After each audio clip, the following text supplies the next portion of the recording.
Mga uri ng kapitbahay.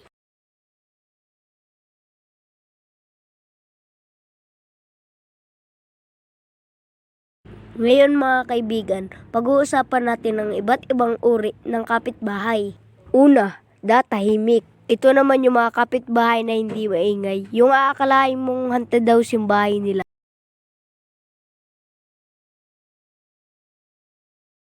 May tao kaya dito?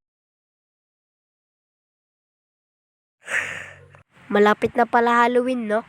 Pangalawa, maingay. Ito naman yung kapitbahay na sobrang ingay. Yung kahit mag-araw o gabi, sobrang ingay pa rin. Hoy, ikaw, nag-sign ka na ba? Nagwalis ka na?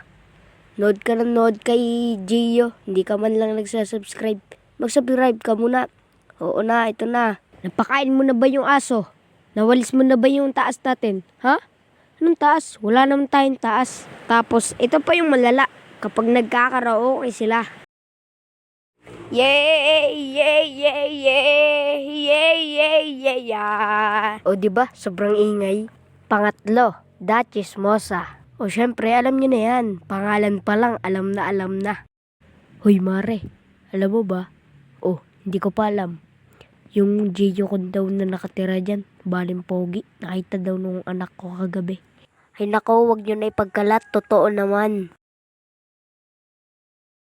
Pang-apat, Hiramera.